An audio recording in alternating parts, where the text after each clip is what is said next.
order the. Some of sorry, the, Is he working for Corps of Engineers or for individuals? I get no respect. No respect. They don't have planning commissioners. That's why you stand on the table and start. we need a gap. Use your shoe. We do. Camera. All right, I'm going to call to order the regular meeting for the Design Review Subcommittee, the City of San Clemente, on Wednesday, April 9th at 3 p.m. And let's get started with the approval of minutes. Did y'all have a chance to review minutes? Do you have any? No changes. I'll move approval of the minutes. Second. Second? Second. All in favor? Aye. Aye. Opposed? No. Okay, we'll sign this.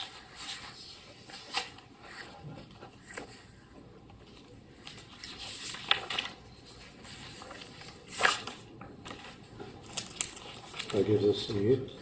Thank you. Okay, moving along. Just have one item today. It's a good one, but there's only one.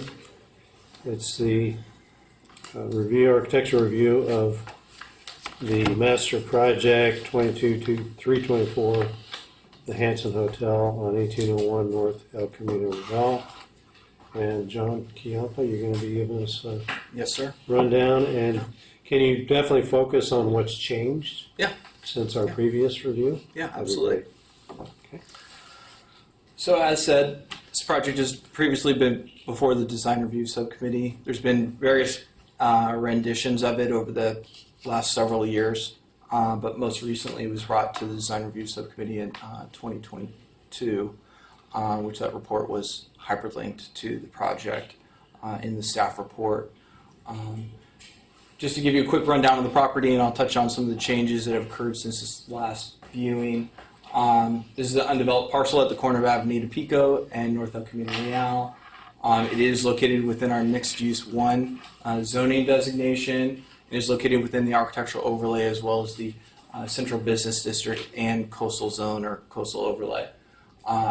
It's also at the location of a gateway into the city along the North Beach area. It is also along the Avenida Pico corridor or scenic corridor. And is located within the that corridor identified within our land use plan, which is a component of our LCP, or that's been certified by the Coastal Commission.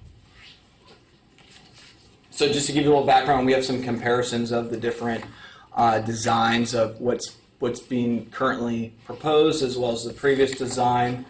As I said, it was previously before the Design Review Subcommittee back in 2022.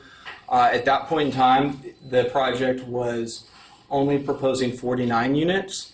However, with some consultation with the Coastal Commission following that meeting, the Coastal Commission stressed the need for providing 25% affordability rooms preferred on site. And so therefore the applicant did respond and modified the project design to incorporate additional rooms. So now we have 61 rooms proposed, where it was previously 49. Ultimately, it resulted in the same general footprint. That's what proposed there, as well as what was always part of the project design was a second-story rooftop restaurant. The cafe did get relocated from the Pico side to the North El Camino Real side. On the most northern end. Subterranean parking was always proposed part of the project, the same general number. Here we have 41 stalls. What also has been incorporated in the project design is a new loading area at the front of the property. This loading area has been reviewed by Public Works as well as CR&R to ensure for compliance with the necessary requirements, and so they feel like this design does meet all those necessary needs to facilitate some of the larger deliveries on the site. And so there's some opportunities to make some adjustments with addition of bollards if there's any concerns or problems with too heavily of a use of the loading area for other particular uses. And the architect can speak to some of that too as well. Also, what's been added is adjacent to the new walk-up cafe, which is adjacent to the loading area. That's very small. I believe it's less than 200 square feet. Is also a staging area for the dumpsters, which would be screened behind a decorative gate. But that would allow for bringing up of the trash containers to the street in an easily accessible location, then hauling them up every time that the truck comes, so they can be better facilitated in the servicing of the trash with that. And so just generally speaking, in terms of the locations of the rooms, like I said before, if you can see the cursor here, I believe the cafe was previously located here. And so there's been essentially a redistribution of some of the building areas and the massing, but essentially moving that cafe to this front, more northern portion here, which has a shared element to it with the hotel lobby area. But then also, just generally speaking, the massing has been tried to speak to the massing? Let me just run through it, and then we'll go through each individual part.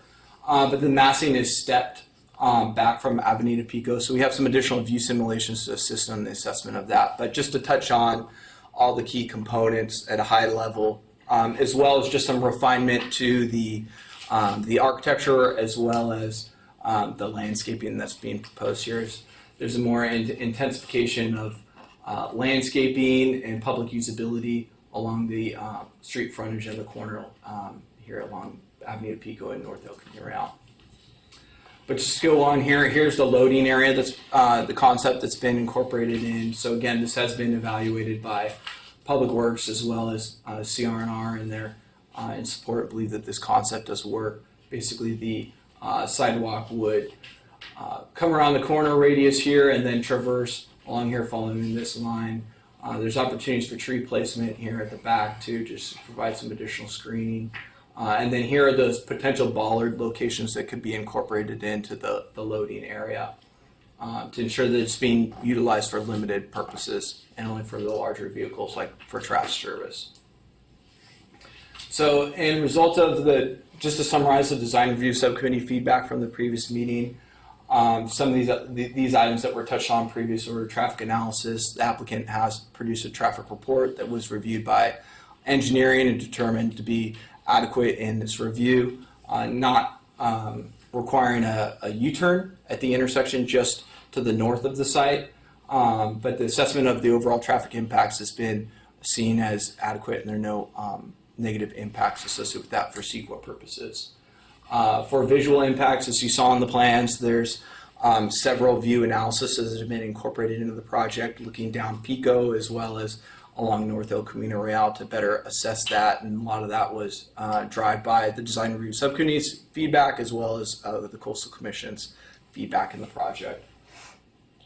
Just general design quality on all elevations, which has been incorporated in here and enhanced, like I said, some of the stepping of the design, as well as some refinements into that with the additional landscaping. The architect can speak to some of the more of those particular components.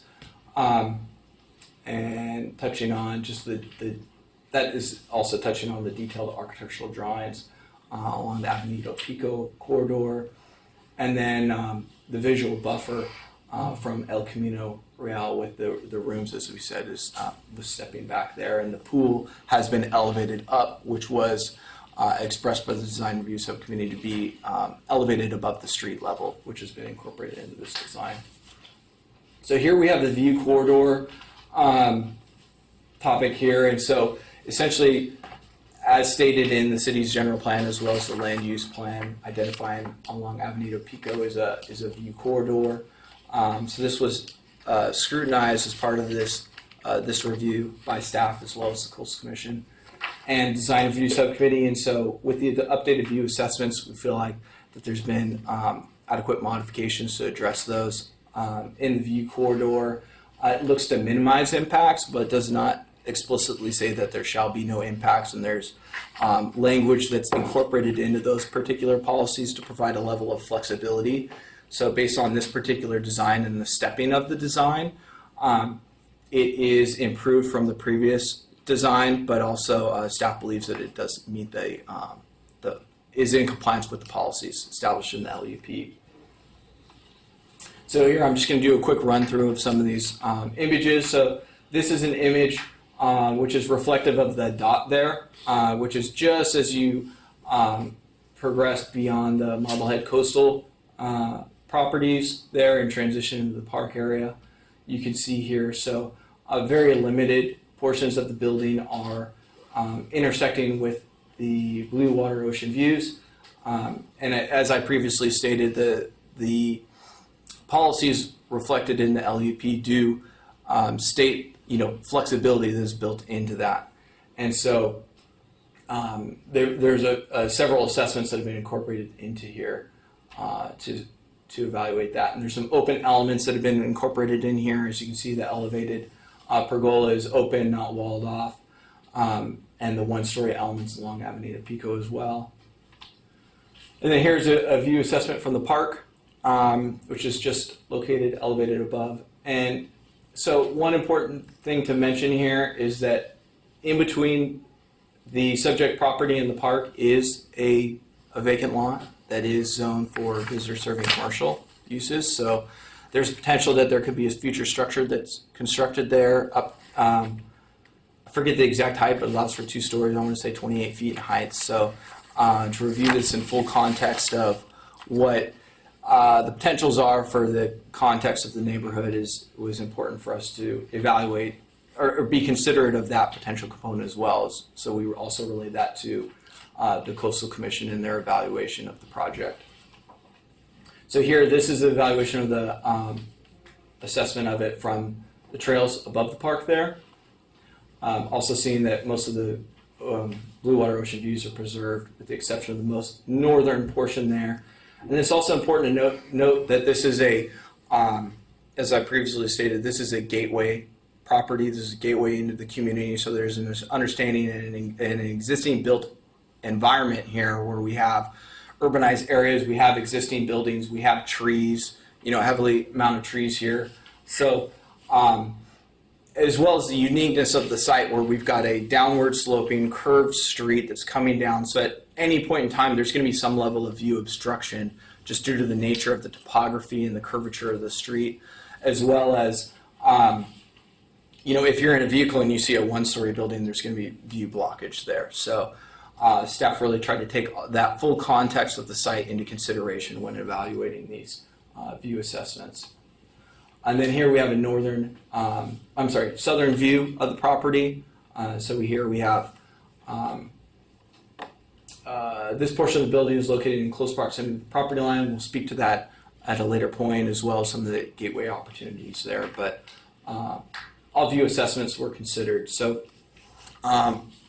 in the review of the project following the city's last design review, there's been 2 reviews of the project and really trying to drill through and make sure that all the components of the project are in compliance with the city's zoning regulations. And so in Public Works as well as planning and Parks review of the project, there are a couple of elements of the project that we're looking just for general feedback and any particular guidance that the design review subcommittee would like to provide. And one of those is the sidewalk widths current, and what the plans reflect what the current configuration is, which is 4.5 feet sidewalk.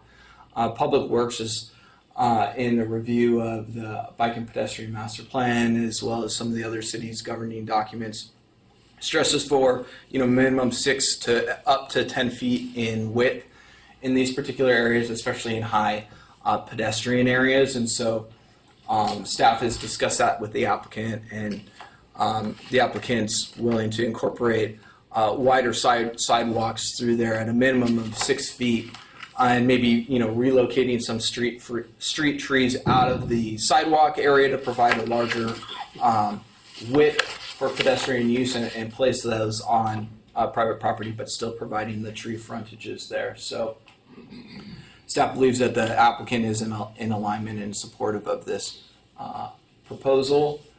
And then just in general, in terms of the landscaping for the project, there's some street trees, specifically the date palm is being proposed along some of the street frontages there.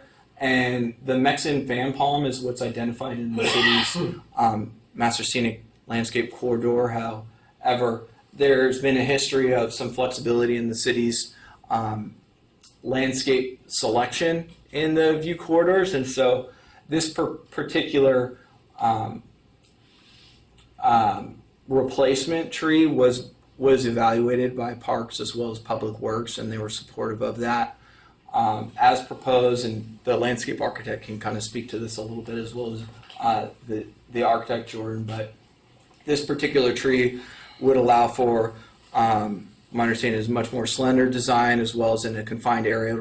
It'll have a lower height in terms of overall maturity and height, as well as one of Public Works' key elements is limited maintenance or an impact to the street and the sidewalk. So these have been evaluated and determined to be favorable in terms of the selection. And obviously, as this project goes through, if and when approved by the city, it does have to go through the Coastal Commission for their review, and they have made alterations to landscape species in the past, and so what's selected by the city is ultimately the Coastal Commission will have weigh in on that. And so city feels like staff's review of these particular species are supportive of what's being proposed. One element that was discussed by the Design Review Subcommittee is incorporating additional landscaping along the rear of the building that backs up to the channel, and the applicant's proposing a layered approach here. And so they'll be able to speak to a little bit of that later on in their portion of the discussion, but ultimately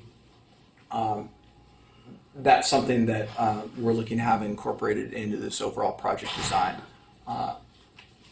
And then mechanical screenings were identified as part of the by the Design Review Subcommittee at the last meeting, and the architects identified a creative solution here in incorporating in faux chimneys. And so you can see there's only two that project above the maximum height on this three-story elements here, but there's also I believe three or four that are located on this back portion of the building on the two-story element. So one thing we're looking for feedback on is that while these aren't technically serving fireplaces, they are functioning as a mechanical component of the building. The architects provided some feedback and analysis of that. Basically, in the city's zoning code, in terms of the allowance for chimneys to exceed the maximum height, is related to building fire code relating to separation between the roof and the heat exhaust, which is essentially the similar component here that's being incorporated in, because, correct me if I'm wrong, Jordan, but these are to be servicing some of the drier. This is, so these two, I'm looking at them just like chimneys because they have a 10 and 2 typical standoff, because it's the trash chute and the laundry chute. So this is for screening of those two elements to make sure that we maintain the architectural aesthetic. And I've actually brought them down. I know John noticed that I had a mistake in my drawings or an oversight. I had them at, I think, 2'9" above, and I brought them down to 2 feet exact, with 3 to 6 inches for finish. So basically, all my measurements on my maximum height are to sheathing, not to finish. So just a relay is that these are basically screening the large, necessary venting that would be incorporated into the project. So it's a creative solution to deal with an unsightly issue. As well as you can see, they're centrally located in that particular roof area, while there's visibility coming from the north, working your way south. From the south, working your way north, there's lesser visibility of those elements. Then the other element architecturally related to the project is the city has a not only just a maximum height, which is 45 feet, but also a plate height. And so the plate height here is 37 feet. And so the architect has provided an analysis which he can speak to regarding the plate height and the analysis here, in that the definition of plate height and how that's determined is in our zoning ordinance in terms of the overall height section. the architect is, and I can let him speak to this, is that there's essentially a attic space above this, and it's creating a heel, and so ultimately this additional height is appropriate for the measurement of the plate and where the top of the plate would be, and so upon further discussion by the applicant, we'll be looking for an assessment of that to ensure compliance with city zoning ordinance before we move forward to planning commission. And then again, this is as I said, is a gateway property into the city, and so there was expressed interest in providing some level of signage or pedestrian bridges with some early policy discussions by the city council in terms of creating some new policy related to that.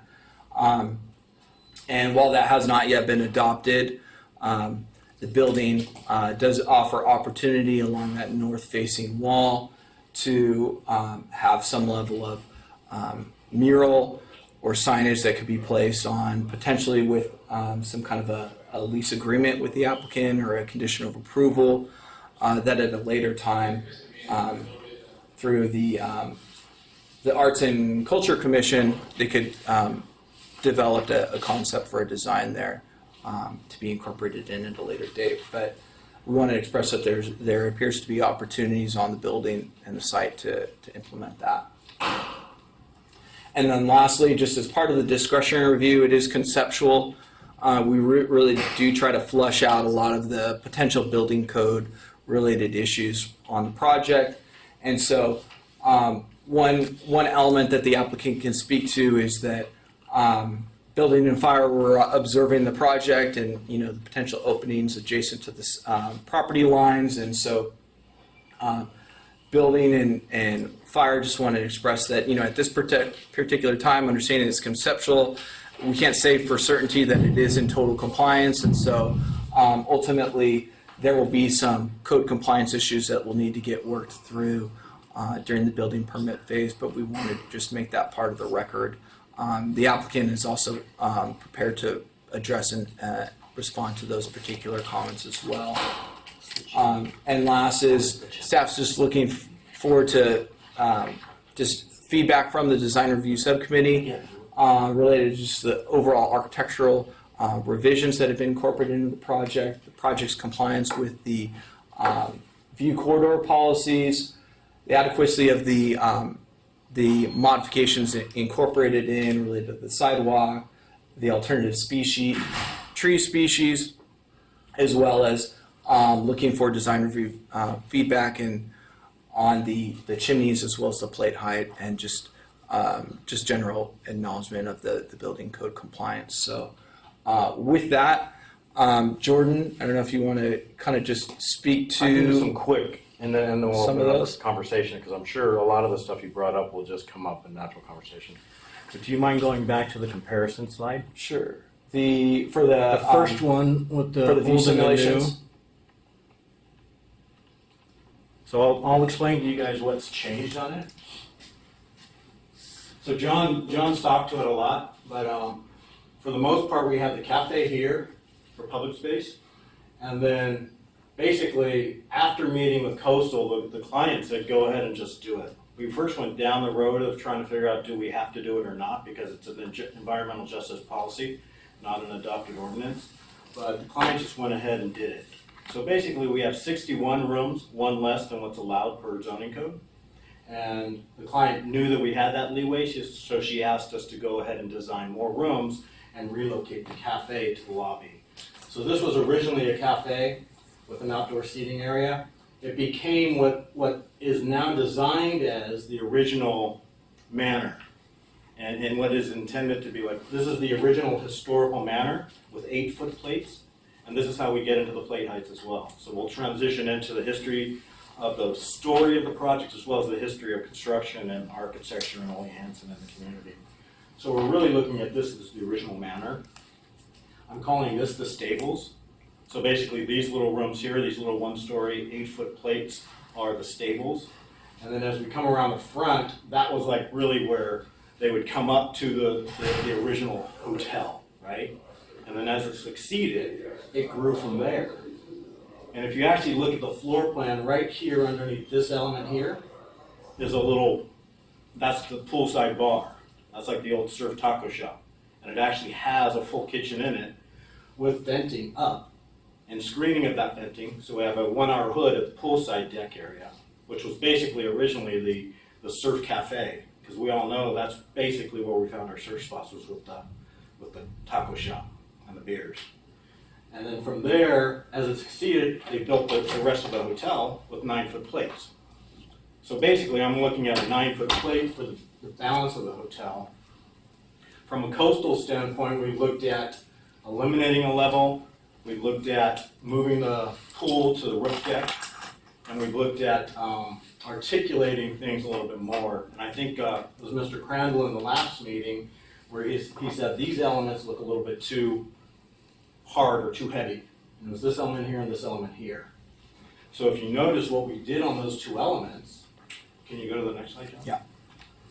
Or the next one? Where's the This is back? probably better. You have the one that has the whole back, I think. Oh, Maybe yeah. this one. So this one, you can see we lightened it up. Basically, we brought down the stair. It actually made this element smaller, and it actually made this stair open at the top. And we also made this stair open at the top. So what I'm doing there is I'm utilizing the one level of open stair for egress. So basically, these stairs will be open, and then you'll egress down into a 1-hour enclosure as the extension of your egress. So that, I thought that was a great, I mean, the first time I did it, I go, it works, but it ended up being a code thing for me, right? So those elements there, I added these elements here for screening of all of our plumbing. So all of our plumbing and our venting in this side of the building, all these rooms will vent to these. And those are 10 feet above the finished deck, which is actually a separated deck, double framing for acoustics. So the height of this area is basically lower than what a pool would have been if we put a pool in. And we still have double framing for acoustics on the roof deck. Okay, now you can go back to the original one, Joe. One more? The double one. Oh, gotcha. So yeah, so basically we have those elements there, and then when we walked the site, after this meeting, we modified the plans, and then we actually met with Coastal, and that was in 22 was you guys, 23 was the first meeting with Coastal, which led to the redesign, and then 24 January, February, we met with Coastal again on site. And that actually eliminated this roof element here per Coastal, because as you were looking down the street, this roof element actually really popped up and really, so basically Coastal had this comment, and then the additional views coming from up above, you can see back in your site, basically that came from Adam recommending that we look at some of the other views on the site because those were the most prominent views in the city, which were the trails. And with the trails, you saw the views were actually intended to, we basically still maintain most of the views of the ocean, but at the same time, if you go to some of these views like here, you can start to really see the historical context of the site. And you really start to see the massing of the site actually plays with the community itself. So all of the stepping back the site actually allows us to actually be part of the community. So as you're looking transparently through the site, you're actually beginning to see the other parts of the community. So, and then this area here, when we talked about, that actually came from way back when we actually talked about the bridge, my client said, we're not doing a bridge. And I said, well, what if we just do a turret? So we created this turret here, and then the openness of that turret comes from basically looking down a secondary guest room space, where it's basically a patio. And for the patios, I utilized LA County and LA Fire's interpretation for 67% open. And so basically that becomes an outside patio, not an opening in its proximity to the property line as much as it's an open patio, and the building itself is my fire rated enclosure. But this turret models the old Itchbury turret. So now as you're coming into town, you have the balance of the two. And then you have the artwork on the side of the building, which is John Chiampa actually recommended. I was just putting art there just to kind of soften it. But John says, why don't we work with the city? Why don't we work with community culture and stuff, right? And bring them in and make them a partner. And so we're happy to do that. I'll have to talk to the client about it, but we've always looked at this front area, whereas we actually created this basically originally. It was Ted's idea to create this front area just in case we had to do a U-turn. Luckily, we didn't have to do that with the traffic study, but we did have the opportunity to create a traffic turnout. So basically, all previous designs and all previous approvals of the site actually had traffic on the street. And actually, through working with the city, it was Jonathan's actually idea to actually do the turnout.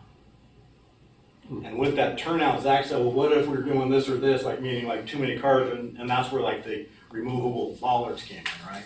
So we've really thought through the process here and working with staff, and like staff has all of the staff has a little bit of a finger in this, going back to the first meeting with you guys, right? So, and this turnout, basically, we will look at the street trees and stuff like that, which Ted's working with the city on that.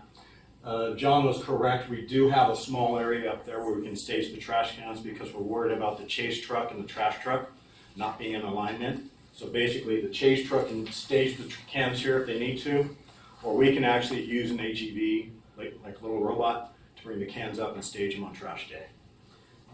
This front garden area is really more of a historical garden for sculpture gardens and stuff like that. And but we've done a lot with this hotel, and we've done a lot with the city, and we appreciate it.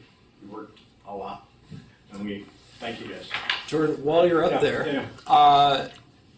is now a good time to just transition to like the plate height and any further discussion on the chimneys, or do you want to? I don't think we need to have discussion yet, because I think we want to hear from the public. Okay. And then we So can we do have a question for them, I'm asking it now. Yeah. Okay. Since we've got Mr. Culbertson here. How do we avoid any historic review of this project? So in Or staff, did we?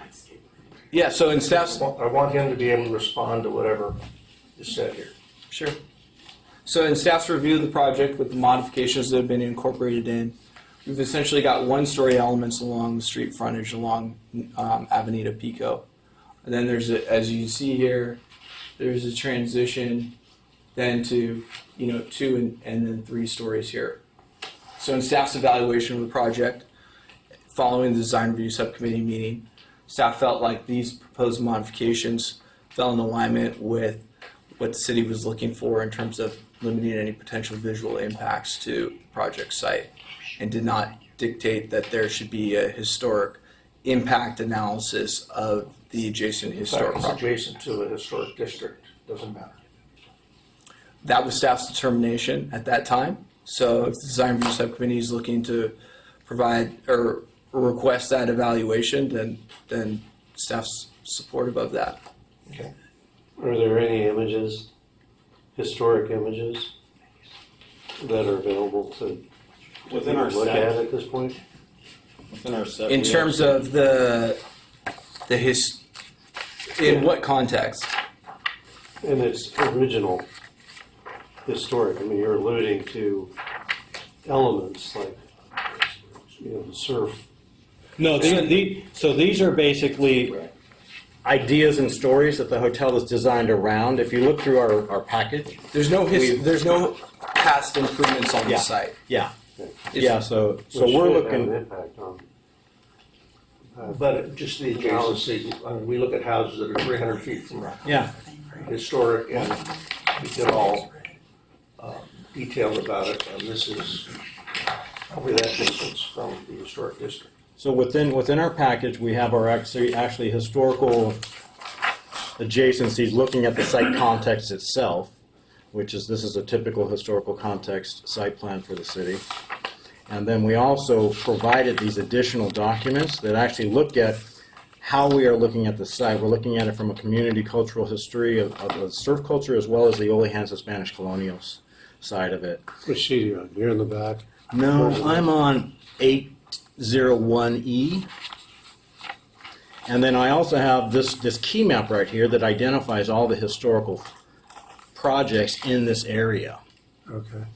And then if you actually go back to some of the view analysis in the back of the set, you can actually see in past our hotel and see the context of the history of the community. Like this turret right here, that's Itchaberry's. So you actually, as you're looking down on the site from above, our site, previous entitlements that actually went through coastal and city, which were entitled, basically, one, say that this project is less intensive than that entitlement.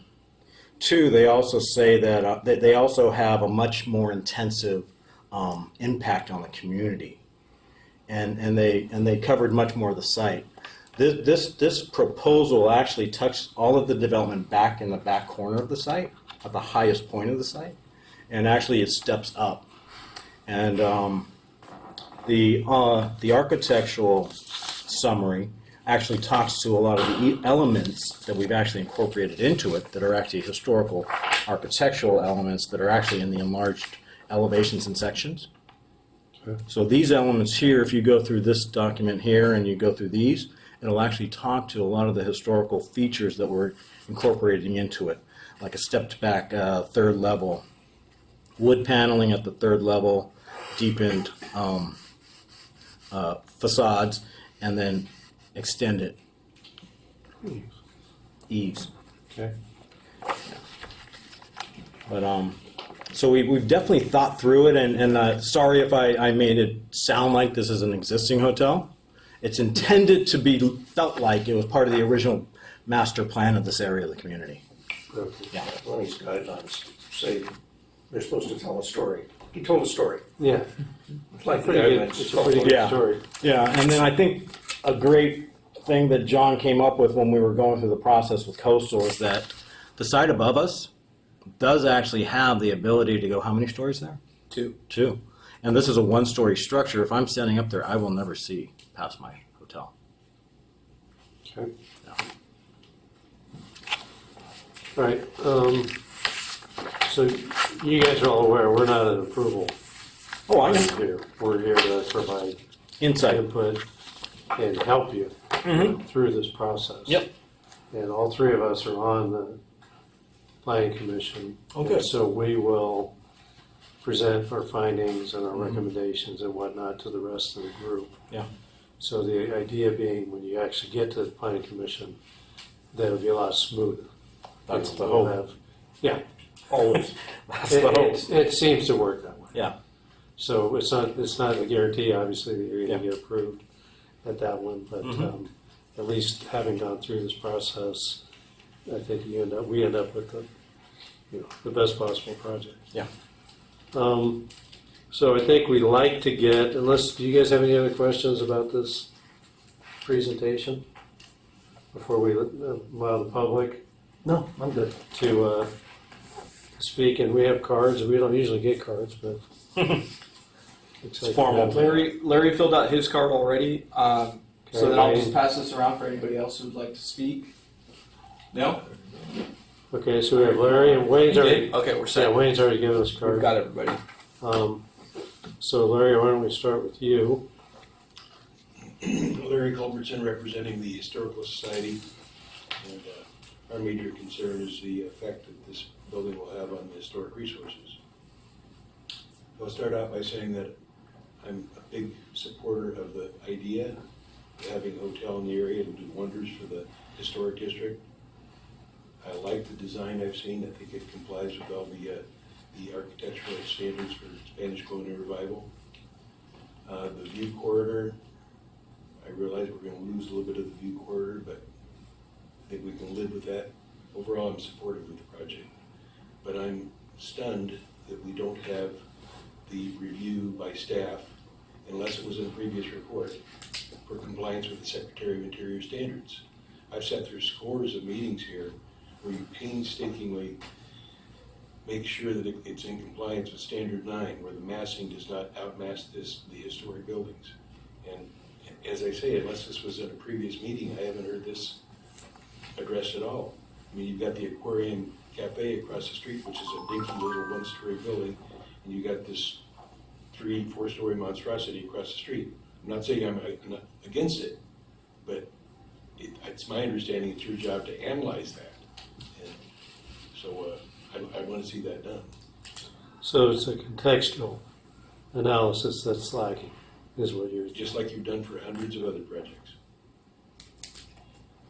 Yeah, and the interior, these standards of work, or especially 9, apply, regardless of whether there was a pre-existing structure or. It's my understanding that the standards only apply to historic structures, not structures that are adjacent to historic Yeah, I properties. thought so too. It's So- it's my understanding that we're required to look at it and design within the context of it. But is there a special report that we're supposed to provide? Because I think that Secretary of Interior is a historical document, correct? Right, it's for evaluating historic properties. Well, I think that what we've seen lacking in, though it's a great presentation and you have a lot of good exhibits, is that if this is the only sheet, that we're looking at, this is more of an image study than a context study. And I think if we look at some of the, at least from the views above, we can definitely start to see the context of the site. I'm just saying there's no story here for us. Yeah. That, if it's some sort of a image study that's created with Photoshop, or it's a, sort of a 3D massing study that gives us the context of the whole intersection, Yeah, I think as we start to I can make that overlay into. Because this is every single one of the historical structures. This is the actual context, and if you blow this up, can you blow this one up, John? You know which one I'm talking about? Well, you might not have it in there. I don't think I saw it. But this has all the historical structures on it. Yeah, And that's it's an aerial view. Yeah, it's starting to talk. So we have this as the context. We have the site context, and then we have some of the renderings looking down on it, where you can actually see the massing of our building in collaboration with the massing of the other historical right across the street, which is the one you're talking about, the restaurant. Yeah, I think and normally we don't respond to every. But No, I agree. in response to Larry's comment, I think that there's definitely room in your presentation which would help support Yeah. your story that gives us that context. So we can actually see the relationship Yeah. of your proposed building with the historic history. structures. And it's probably going to be fine. We don't know. Oh, yeah. Right, that's what we're saying. And I You appreciate can't that. tell from an aerial Yeah. view, and these images, though they're romantic Small. images, they don't tell that story about how it is contextually connected. Commissioner Kent, if I may, I'm not talking about the architect's presentation, I'm talking about the staff report.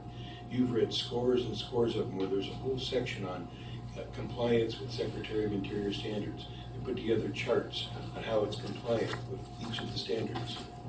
And I haven't seen that. I'm talking about And the even staff if it's report. one that says it doesn't need to comply, it's usually there to say it doesn't or does, and in what way. And that would be helpful, because this is gonna be read by the public, and very important intersection in the city, across from the only historic district we've got. I agree. It would be, I think, John and I can work, unwise yeah. to not have that issue addressed. Well, I think we've already addressed it, but I think John and I maybe can verbalize it in an expanded architectural project summary, maybe a section just for that. And then also identifying the images that are actually already supporting what we're talking about right now. Because I do have all the details identified, meaning the architectural details that really start to play to that. And our windows actually are coming from the approved list for the city. So our windows are coming off of that. We are working with the tiles are the actual same. It's the same company that is actually working with the city on the restoration of a lot of the old Hanson structures. Okay, so yet, Eric? That's all I got. I just think and it probably doesn't have to be much, Yeah, yeah. especially with the ability to model things on the computer. Models are not cheap. Well, I don't know what you do in house and what you don't, but I'm just saying that's probably a paragraph that's missing from your story. Yeah, I can definitely play with that. At least graphically. Yeah. Wayne, what do you got for us? Thank you. I'm supportive of the project. I have two comments. The northern view of, as you're coming into the city, of the wall there of the hotel is really not articulated very well. It looks very plain. It doesn't make a good presentation of when someone's first coming into the city of saying, what is that building? And if it has some artwork on it, maybe that's one thing, but just architecturally, it's not not pleasing looking. It looks strange, to me at least. Yeah. It needs to be something when someone comes into the city, they go, wow, what is that? That doesn't relate that to me. And the hard thing for us on this elevation is that Moss building had a proposal that was 3 stories high in front of us. So Well, we let's have- let Wayne finish. Did you have another Yes, Yeah. comment? and if we go back to the other slide that was up there before, I would appreciate This that. one. Okay. You showed us 2 examples, static examples of the view corridor. What I've seen before, and what I think the public would really appreciate, I believe, is a camera in a car coming down that street showing how much of the view corridor is going to be saved and how much of the view corridor is not going to be saved. That's what we have seen before. That's not in your presentation. So I think that would be important to have that. Because once the view corridor is lost, it's lost forever. You never get it back. And when I was on the city council, that was one of the most important issues of the view corridor, is to save view corridors as much as we could. Were you on council or commission when they did routes? Gosh, I don't remember at this point. Well, anyway, they did a very good one coming down the freeway, actually from both sides. And it's just camera out the window where somebody be sitting. And it delayed a lot of concerns on that one. Just for clarification, with and without the building, proposed building, or just what the current condition is? I think they did an actual drive-by without, Right. and then they did one with a model building So Okay. in with the picture. All right. Yeah, I just wanted to make sure I was clear on what that. And it went a long ways to tell the story. Yeah, most visitors are going to be approaching it down Pico. Oh, yeah. Right? I mean, that's by far. Yeah. Probably, Yeah, that's how traffic saw it too. yeah. So those will help a lot, I think, both of those Will help a lot. studies in terms of making your case. That's all I have. Is there anybody else that's here to speak on the project? No? Okay. So this is meant to be very informal. You mentioned, I think, John, you might have mentioned, or Jordan, that this has been reviewed by Coastal. This particular This design has, revision, or this design has gone through Coastal. They have not given formal comments on it. They, when they were at the site, the only comment we got was that one little element that we took out. You can see it here. Was this little element we took out here. Now it's an open patio for seating for restaurant. So honestly, we actually got a couple extra seats in the restaurant, which is good. But it used to pop up like a little bit. So they said, why don't you take that out? And that was, who was that, Adam? Carl. It was Carl. Carl. Carl was the one. And then Adam said, well, most of the views for this area are on the trail, so I took all those pictures from up there and superimposed our images there. So you can actually, if you look back at the views, you can really see the context and how much we are really not impacting by pushing it so far back, we're not really impacting the ocean that much. Okay, so this provision addresses both the last design review subcommittee comments And a couple and meetings. the coastal Yeah. commission. And just so you know, John and I have gone back and forth with Coastal a couple times. You know them. I mean, that's put the pool on the roof, right? I mean, just doing some of these real quick study and stuff. And we've gone through like 3 different proposals, and Yeah. this is the best proposal that we've come up with.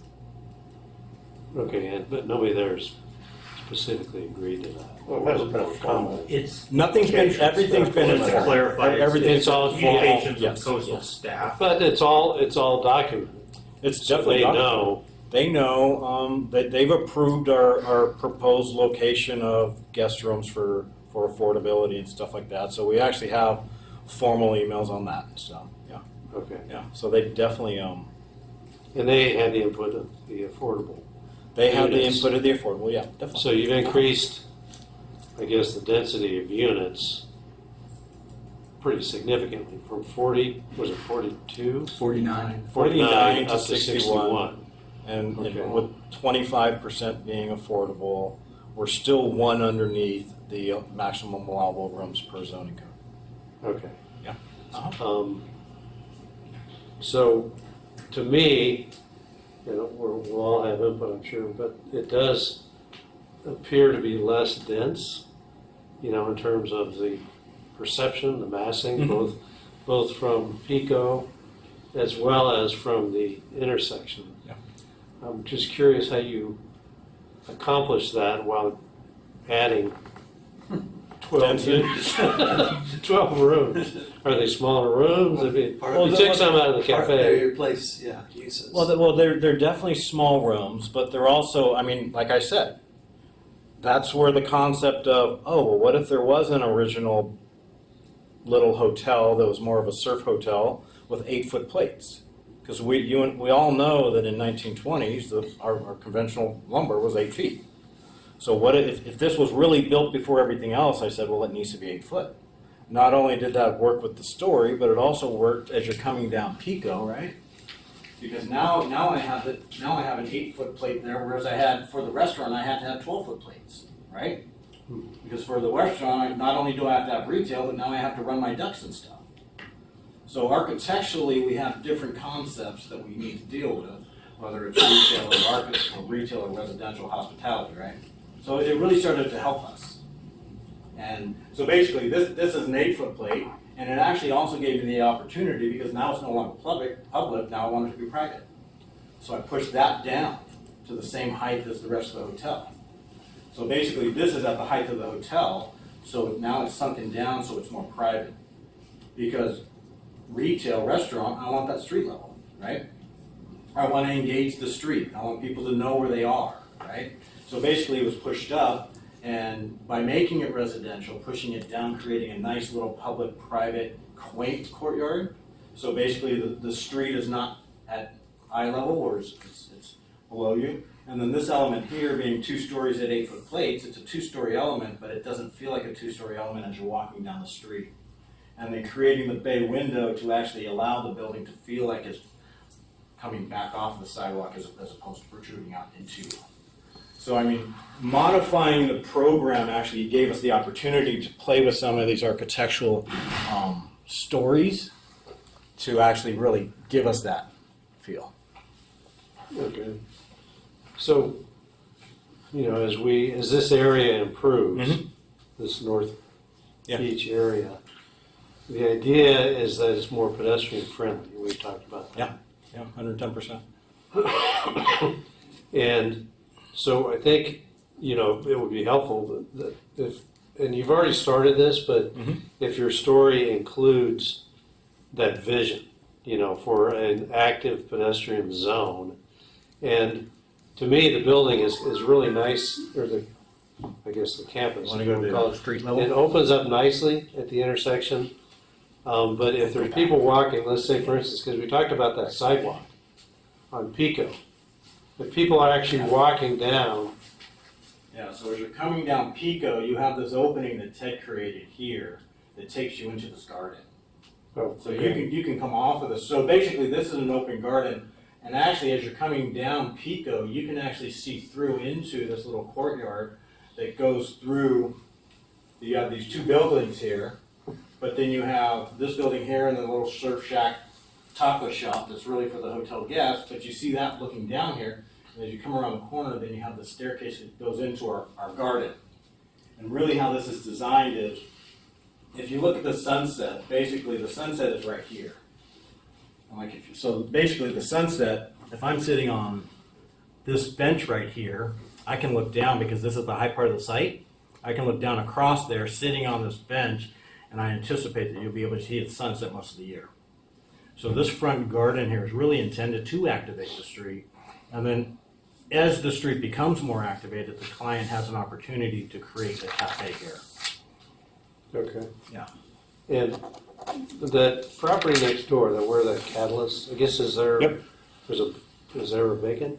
Yeah, there's a lot between the two. No. It's just catalyst. So it's right Got on. it all the way, that's their own parking lot, That, yeah. whatever it is. Yeah. Okay, so what is that? Just refresh my memory. Zoned. The same It's the same. mixed use one. So that could end up being something that's similar in height Correct. to what's being proposed here. Yeah. Okay. And then where's the connection, is if there is one, to the, well, there's a couple things here. One are the trails that are directly behind.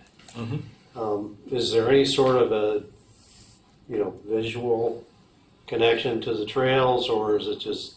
Well, there's visual connection, but I think the biggest thing here is with what's the plan you guys just adopted in November, Adam? You guys just adopted a new city plan, including North Beach and then all the way up to the freeway? Plan in November. Was there a new plan, I thought?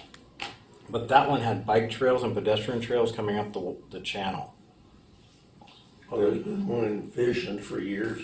Is that the but I don't vision think plan? anything's been acted on. Okay. Yeah. Was there something rezoning the plaza right there off of Pico, across from Caleb's office, across Pico from Caleb's office, to residential? Oh, you're talking about the shopping center Yeah. site? Talk at the. Yeah. And then the Not North really. Beach industrial area, what was that? Well, we had the West Pico specific. Yeah, that's the That one was I'm 2 talking- years ago. Oh, well, okay, yeah. But that one I thought had the channel, and we're basically the lowest part of the garage.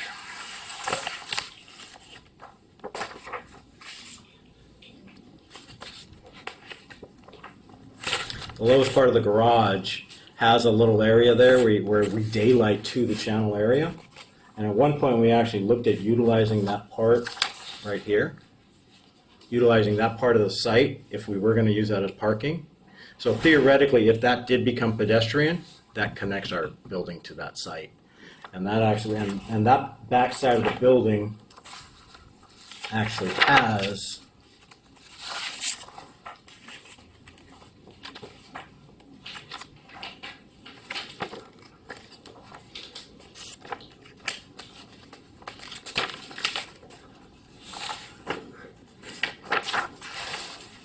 as well another little area here. So this area, so basically theoretically, if that did become part, we could actually bring this back and over. And then this little area here, this little building here, theoretically could become another little kiosk, whether it's bike rentals or something like that. But right now, we're not even looking at that because basically we have all of our bike parking here. But we did look at that as a connection, because if that does become a connection, that's theoretically where we would put our bikes. And then we would have a small hospitality, and then we would have a direct link to the lobby from So here. is the plan, I know a lot of hotels now are providing e-bikes or Well, bikes. I think the hard thing is that right here, we have that little e-bike rental shop. No, that's So we don't, yeah, he does, I'm sure he does, and that's probably, I mean, you want to kind of, like, that's why the client's saying, Jordan, I don't want her to do a cafe because there's so many little cafes. Maybe if it gets really busy, she'll open that up as a cafe Okay. or retail or something, right? Yeah. But she's definitely thinking about That the food community. court's gonna be across Oh, the street. 110%, yeah. Yes, I mean, we have the lobby coffee shop cafe, we have the poolside bar, and we have 140 seats on the roof. So if she puts a little picnic basket cafe or something out here, maybe, but she really wants to let the community get going first before. As far as the beach shuttle, Yeah, you just cross the street. That's right here. So this is the bus stop right here. Okay. And then the city is talking about getting the channel, and does that become a direct access to the park across the street? Or are you still walking up to the light? Okay. And the pull-out that you were talking about, so you can pull out, and I don't know if, that's primarily for trash. I assume. For trash and deliveries, yeah. And then if somebody is coming to stay at the hotel and they want to check in, they also pull in there, I assume. Well, right now, I mean, I don't think so, right? right now, that's why we have the removable bollards. So basically, Zach had a comment, hey, Jordan, what if this gets too busy? I go, well, why don't we put in removable bollards, see how it works operationally, and then if it does get too busy, maybe we put the bollards in at certain times of the day and it's just open for deliveries. So there's flexibility right now to see how it works out.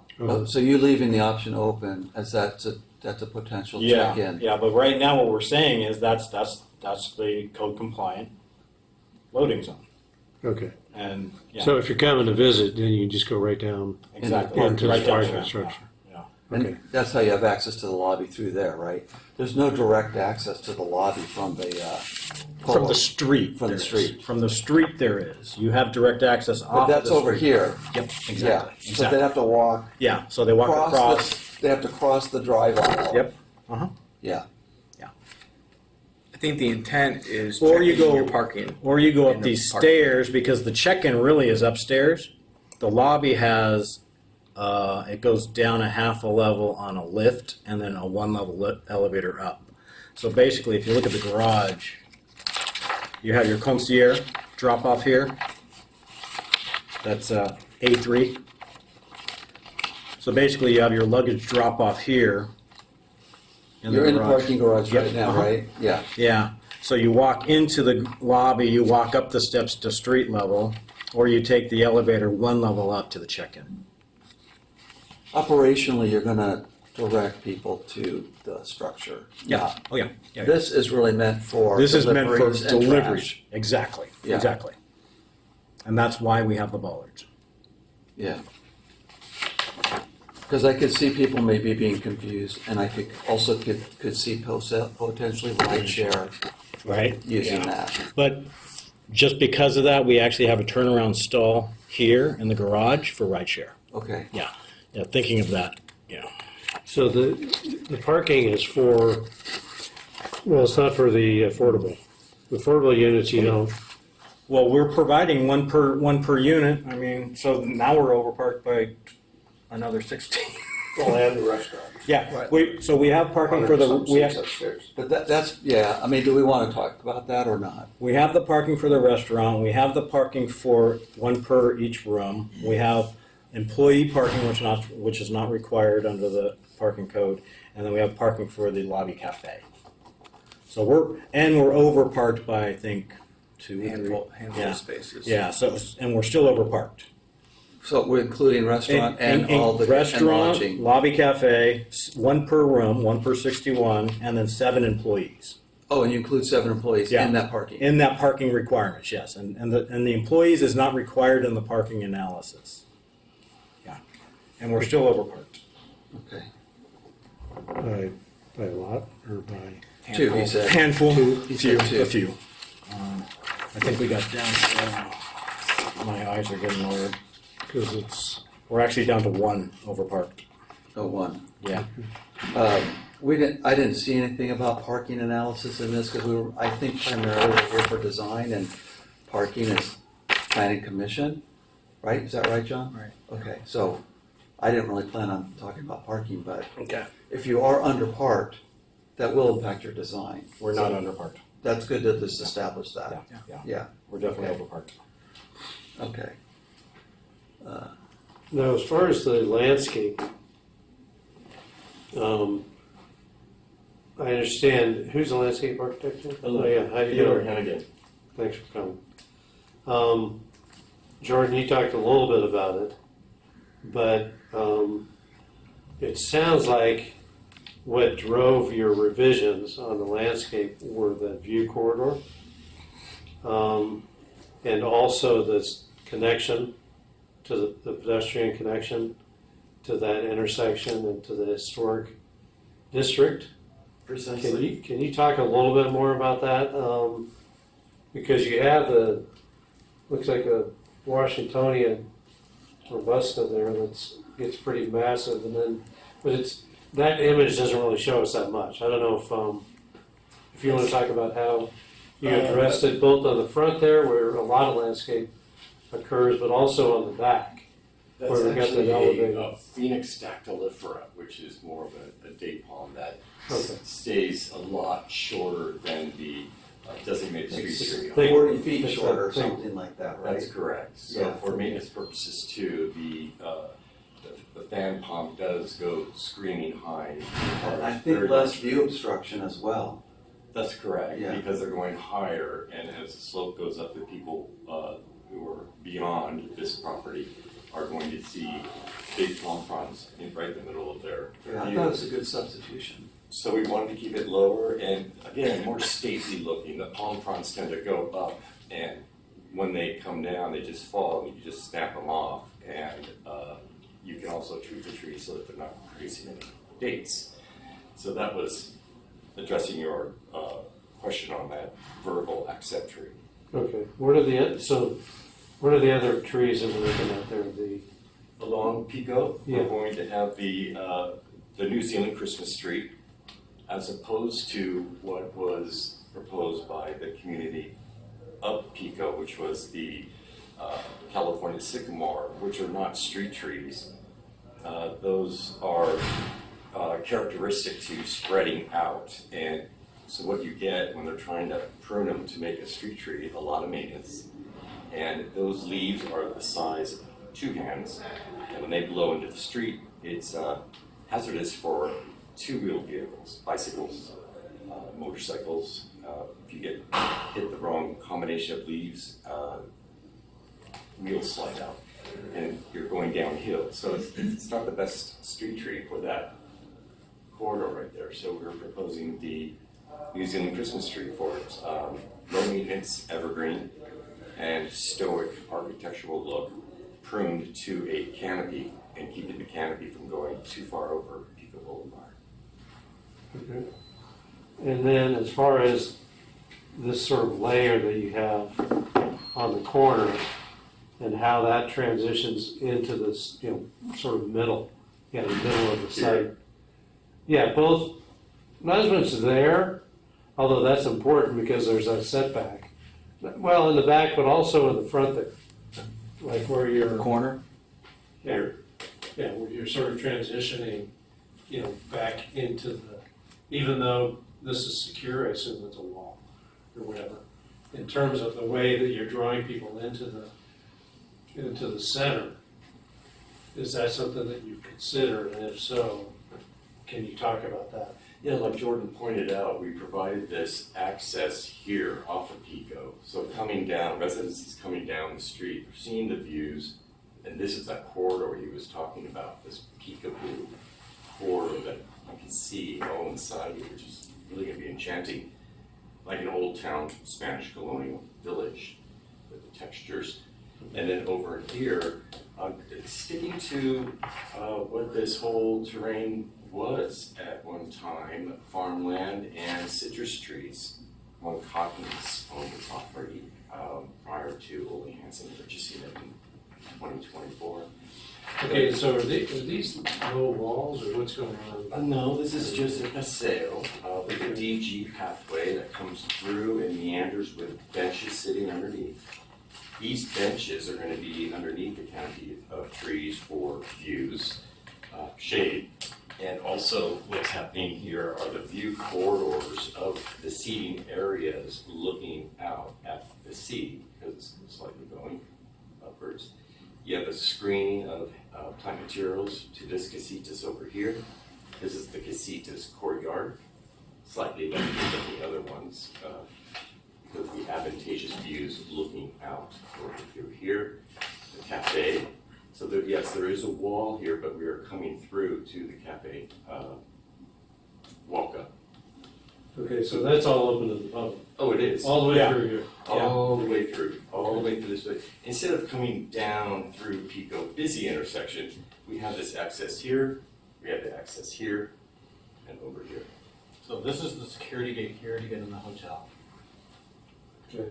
This is a 2-story, 1-story for sale with showers. But and- that's for, Yeah. that's for This is people for staying hotel at guests, that. this is hotel Right. guests, right? Okay. So this is all public, and then this stair comes up here to a platform For views. for views, but this is the lobby entry, and then this is also your pool security.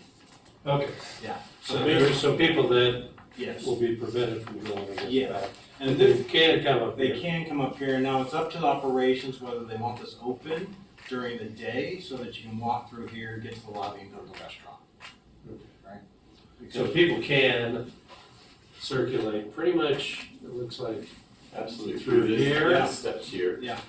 okay, and that's a. That's a guest, So there's an access gate. so this is For the a private. gate Okay. here. Yeah, and this is like a little architectural feature here where you can sit down and stuff like that. Okay, so people can occupy this whole, Benches this here. whole zone. Yep. We've got seating in here, here, seating those here, over here, public spaces for access here, here, and over here.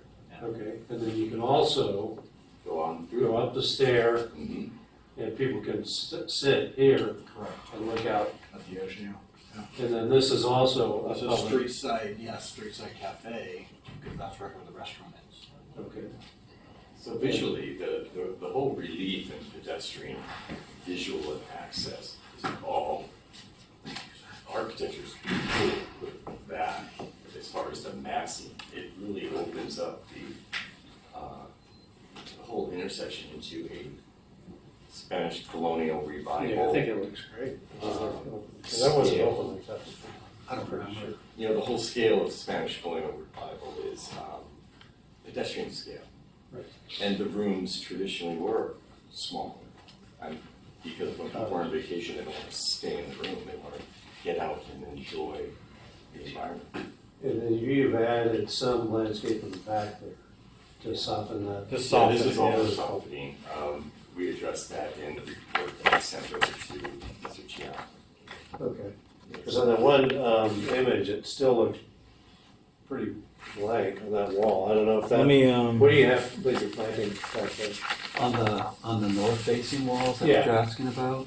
So on that north facing wall, we have, if you look, do you want to go to that elevation? And I'll kind of talk through it. I'll talk through the architecture and Ted can talk through the landscape.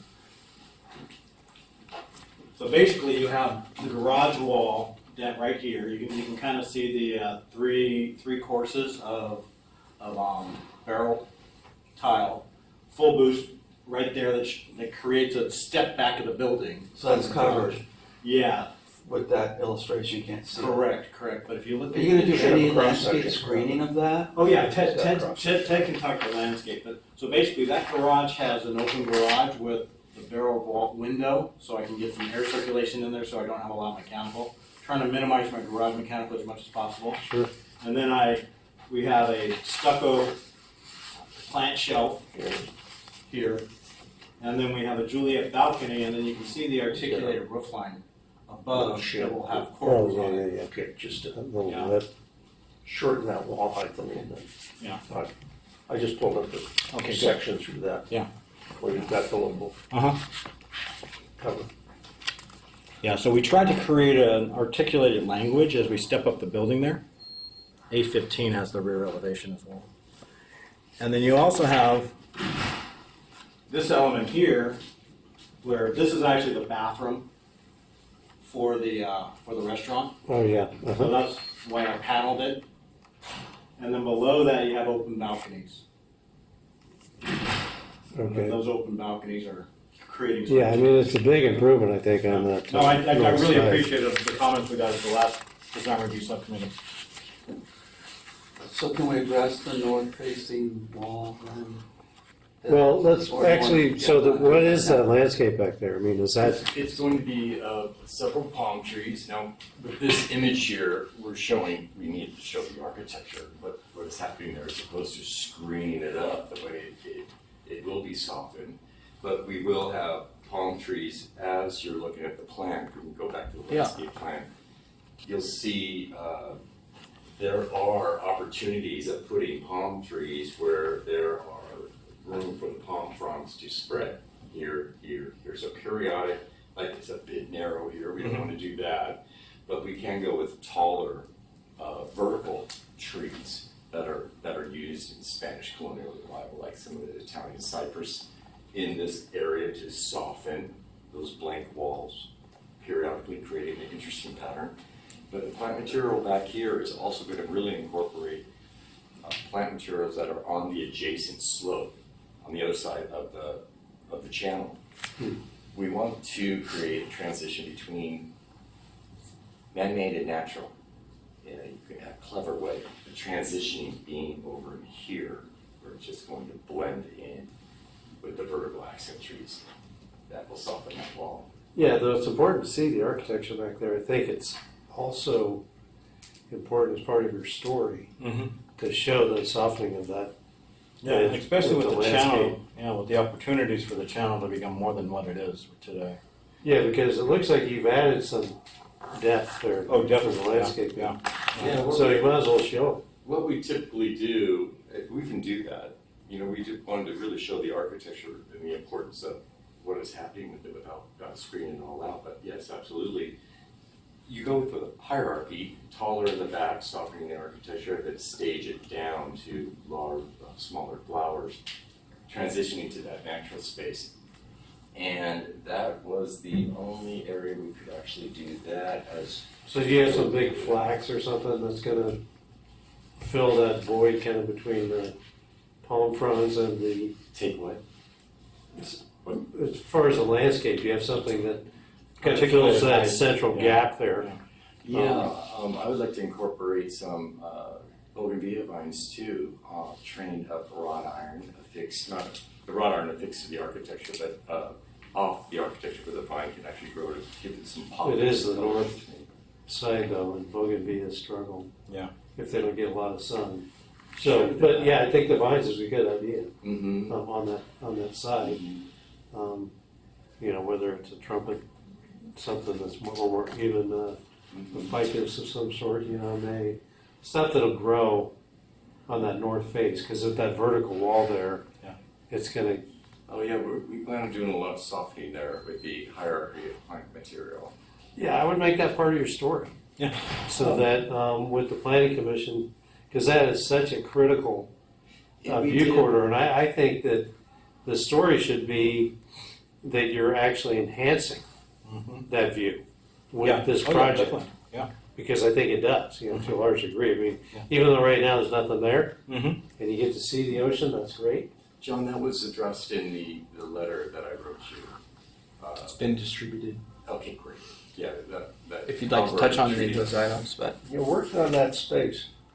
How do you maintain it? Access through over here.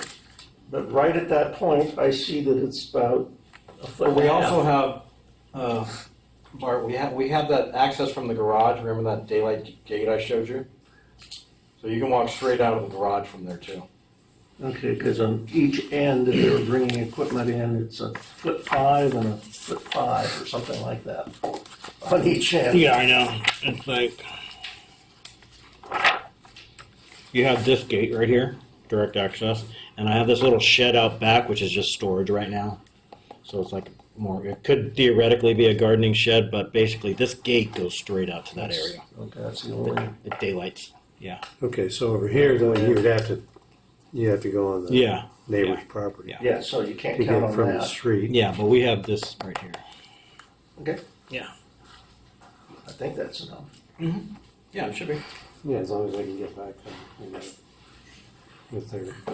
I mean, if they're trying to get in there with some big equipment between those palms, it's gonna be a real settlement. Mm-hmm. Nobody trims palms around here. During the summer months, that angle will get lots of sun throughout the day. I would say it starts getting pretty shady about 1 o'clock. So, yeah, and a lot of indirect light, A for lot sure. more shade during the winter, yes. Yeah, I love Bougainvillea with this style of architecture. It just needs to have that. Yeah.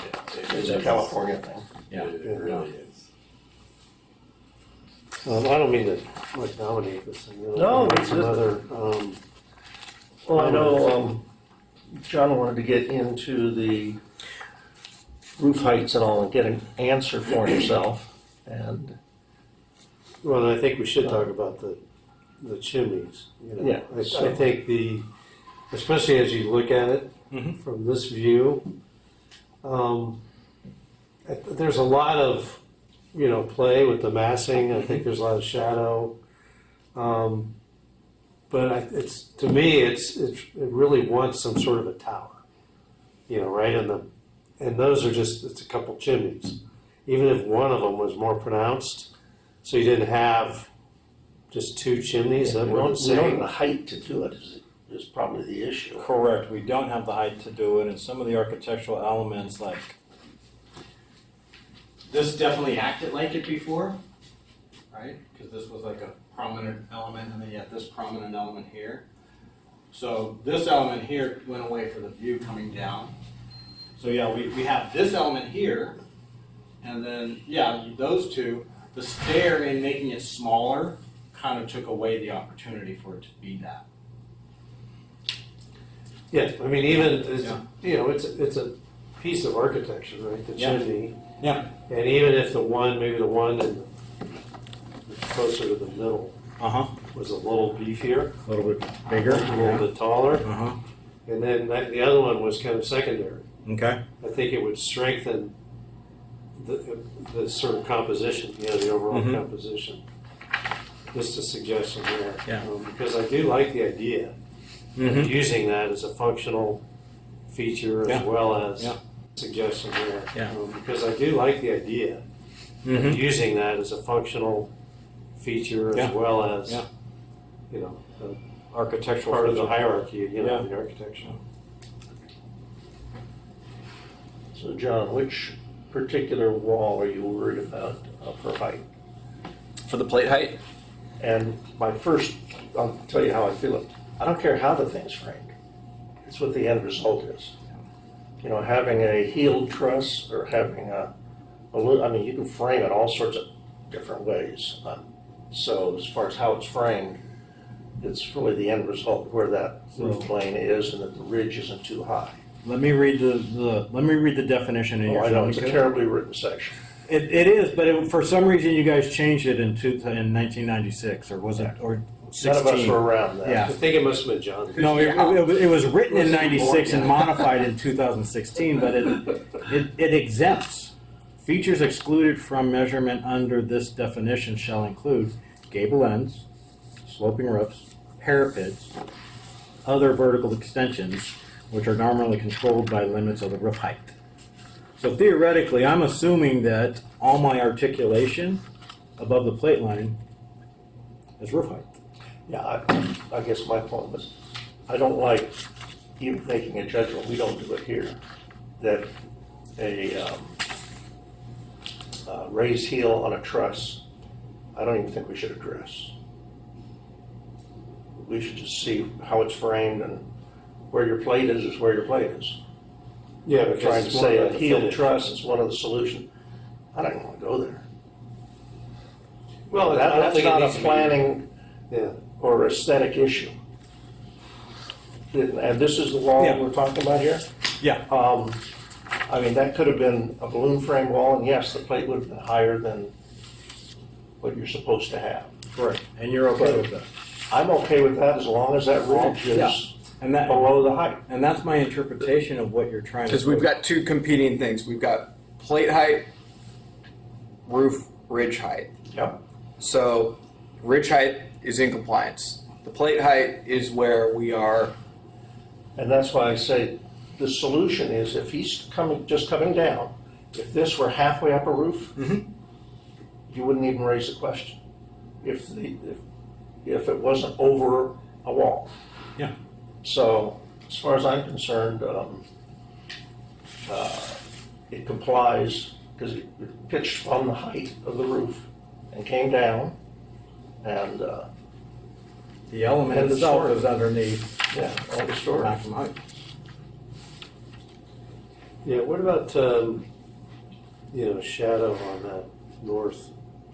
I'm just still thinking about that corridor.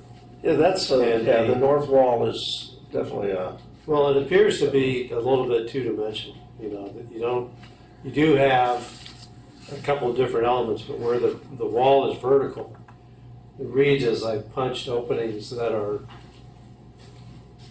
don't have that sort of deep recess. Oh, Yeah, those. well, I can make it a deeper, yeah, I can make it double framed. Yeah, Yeah, even like a Yeah, that's not. precast sill or something, oh, yeah, something to oh, yeah. add some. well, that's another thing I have on my list. Yeah. is, Are the windows recessed at all? Yeah, oh, yeah, definitely. I mean, I didn't find the Yeah. detail in here. Yeah, Yeah, so all the windows are recessed. Okay, great. Yeah. I mean, all of our exterior walls are 6-inch walls. So at minimum, they're a 2-inch recess, and then we have double frame walls throughout with multiple elements. Okay. Yeah. Yeah, I think. And I'm happy. I mean, if you want the detail, that's fine. This is all working Yeah. pretty well, especially up here. Yep. And that's going to turn the corner. I can see it looks like you have the wrought iron. Yeah, Juliet's with the wrought iron corbels on them. Okay. Yeah. And then the depth of these openings Yep. is. Those are 6 inches. Yeah. So basically, it's a 3-inch recess. Now, we can make that Even if deeper. there was some sort of a, I don't know about a wainscot or something like that, something that sort of yeah, because gave us a vertical layer here. This acts as a wainscot. These are plant shells, so these are popped down. These are wrought iron corbels. These roofs project down with kickers, corbels on them. Okay. So basically, these are projected. You can see that notch there. So these all project down over each one of those. This whole portion pops out. These are stucco release with wrought iron on them, because this is an enclosed stair now, and then this is also stucco.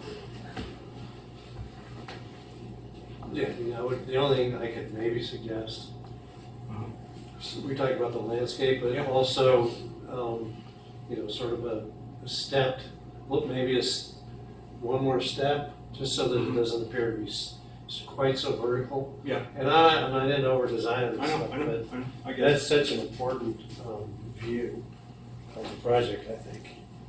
It deserves a little bit closer look, especially since, 90% of people coming to the property are going to be going right Straight down the right street. down that. That just adds additional focus, I think, on that. I mean, What I'll color say is that. it? Let me ask you, every time I look at it, I go, It's basically just It's an just- off-white.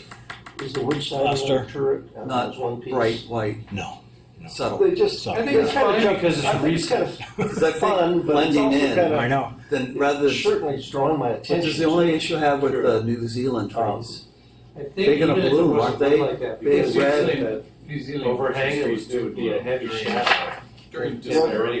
Take a look at the We turret. have red flowers. And Just 1 month? it's, Yeah, well, actually, there's two flowering I mean, I seasons. can't say Early no, it's spring not good. and late it's fall. just So a gut reaction to they it. do a comeback. Yeah. And so the flowers are very small and It's it's just- significant. And Oh, when they wow. are done, Oh, that one, I they thought turn you into were like talking a about rice that. paper. Okay. They Well, just blow off. Yeah. So it's not just a little odd.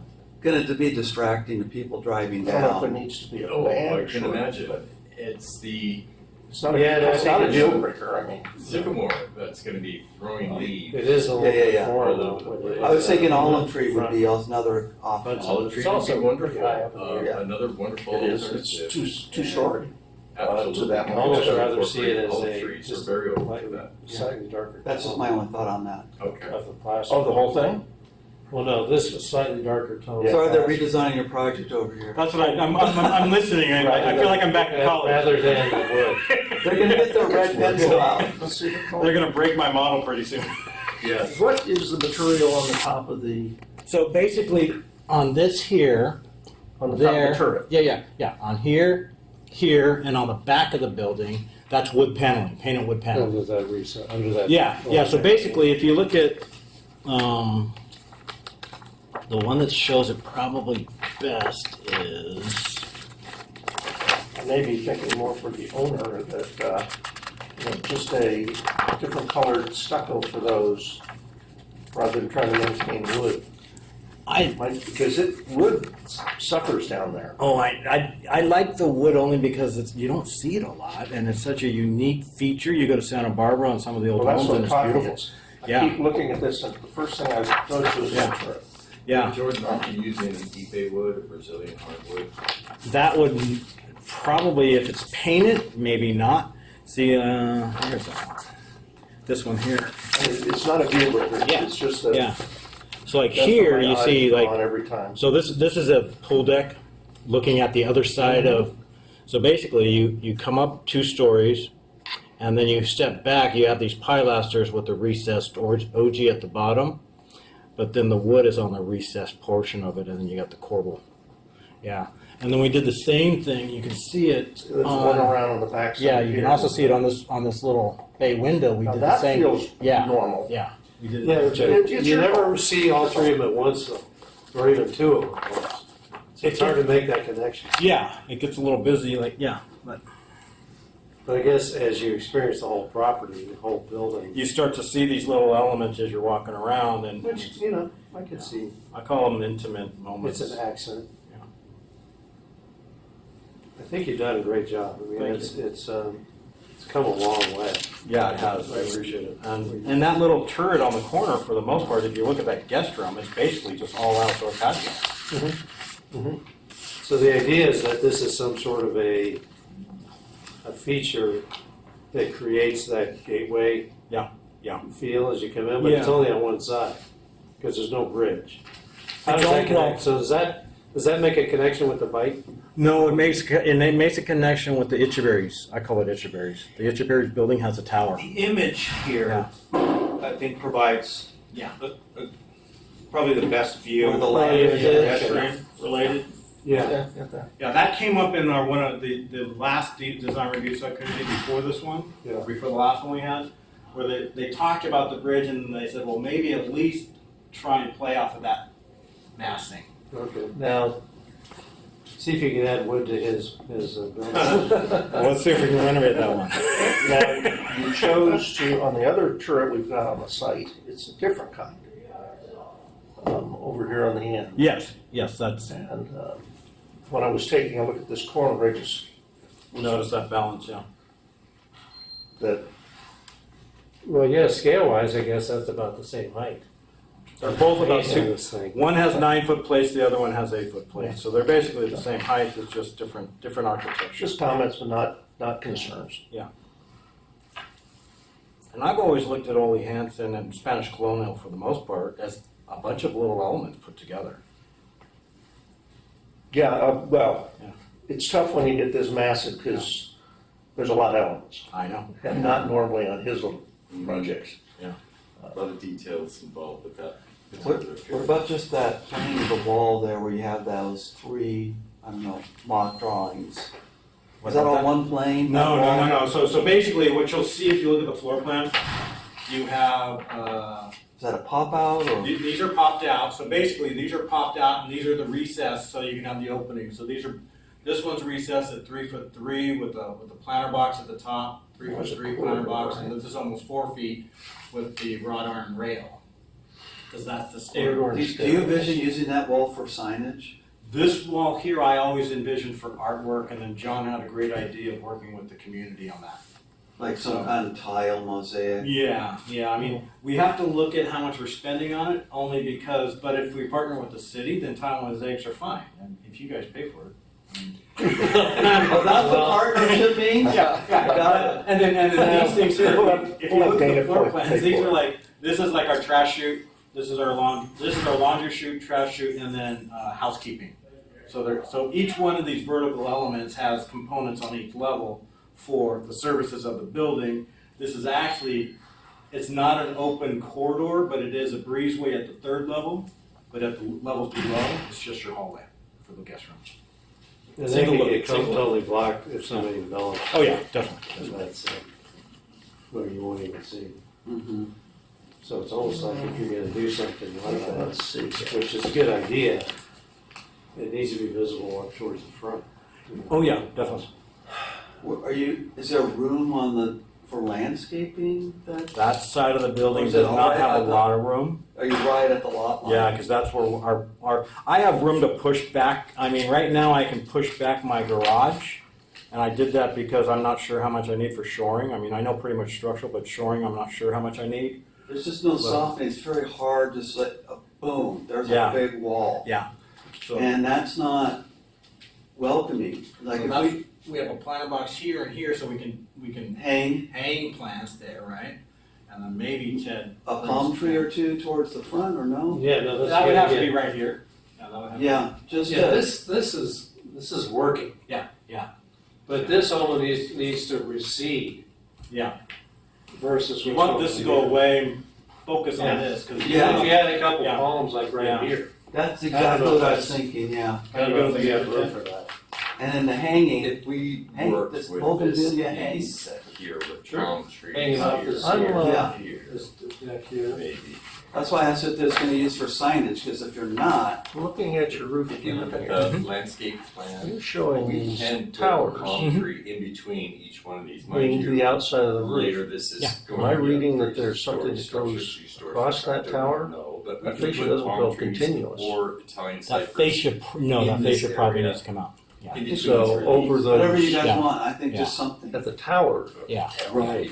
Yeah. Yeah, And I know then exactly the what other you're hanging. Here's the If you one, can two, hang three. something that Do drops. And then Uh-huh. hanging down, as well. Yeah, put a planter box at the bottom of that. Add a dimension.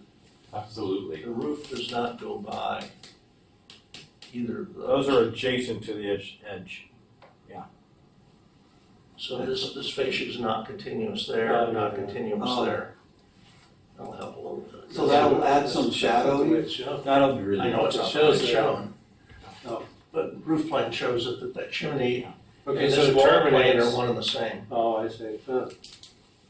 I can see why you didn't want to show it that way. But now, Yeah, because that chimney could probably be offset a little bit. I Yeah, don't know. and I can definitely offset it if you I don't look, know if you think it, if you look in the rooms, but architecturally I can look at that. I yes. mean, even if this was stepped here, Yeah. and this was somehow bigger, and then this one Is less, did have the eave right Yeah. there. It almost looks like it's so phony, it's perfectly, it's not it should be slightly looking like it's serving more of a function than Yeah. decorative. uh-huh.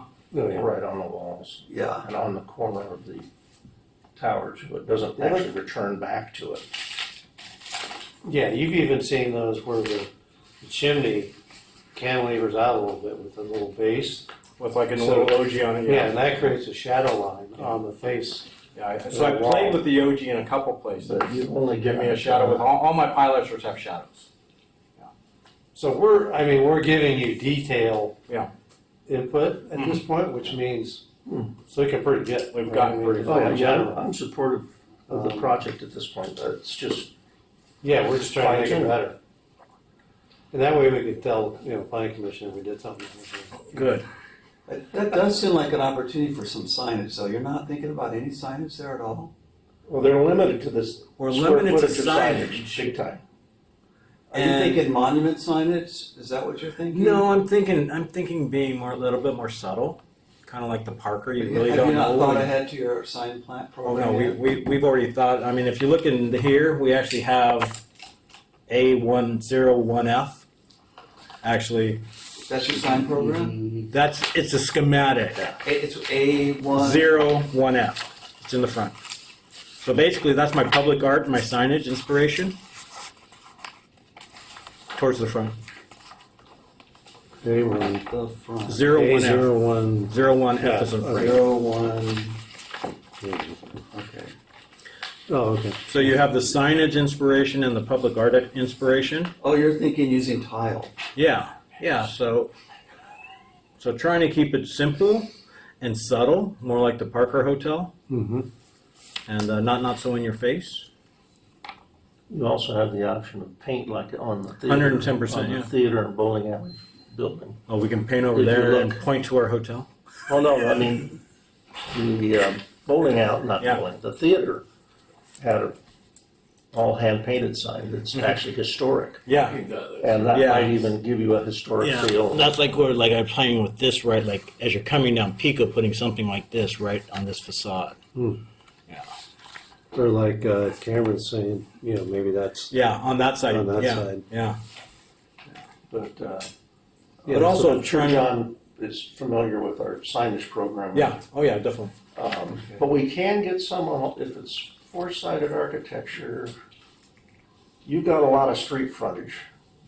So And we will the bring amount in- of signage, not square footage, is probably about at our max for a building. Yeah. We are deferring our signage submittal, and we I will would- have a signage consultant at the next Okay. phase of the project. Well, that's always a good idea to Yeah. just Yeah, to start block out Oh, where you might 100%. put them, but don't Yeah. get into the details. That's all I'm Yeah. asking It is, shows the building. where's your spot, not Yeah. necessarily the implementation of it. And that's what that was the intent of this. Yeah, to because start we to can argue see- over halo lighting and stuff like 110%. that. Script with the marijuana. Which he hates and I like. And would that be considered signage if it was scripted on the architecture? Yeah, but even playing with like, Uh, as I walk in, It the wouldn't tile necessarily at the have to be. street. There's some right? latitude there. So like playing with like tile at the street I like level, that. so, or tile at the bottom of the stair and stuff like that. So like as you're walking down the street, your signage is right there. John, do you need us to talk about the sidewalk, or has Jordan already agreed I to the think- 6 feet? I think Caleb and I did a pretty good job. If you look at this package here, Yeah, we actually did a pretty good job of designing it for Zach's comments at the last DMT meeting. yeah. So the sidewalk, I think we're comfortable with that meeting, what Zach's intent was. And then we will be working with Ted to make sure that our street trees are in compliance as well. So Whether- 6 feet. Yes, we got as close to. You got the memo on that. Yeah, we got the memo on that, and it's in this package. So the best sheet for you guys to see But the that. enhanced paving doesn't go up. It Pico. doesn't now, no, and that's where that's actually where it stops currently. And it's the enhanced dry set pavers, not the enhanced Ole Hansen terracotta. But I was thinking maybe we could start to incorporate the Ole Hansen terracotta on our site, maybe. But I'll let Ted. do you figure have a that out. plan? On site rather than sidewalk. Yeah, I'll let What Ted is figure that out, this? yeah. Yeah, it's a low wall is what he was Is that a saying. wall? Yeah. That's a low wall, but if you look at the new design, we got rid of that walkway right there that you're pointing at. That's what I'm confused about. Yeah.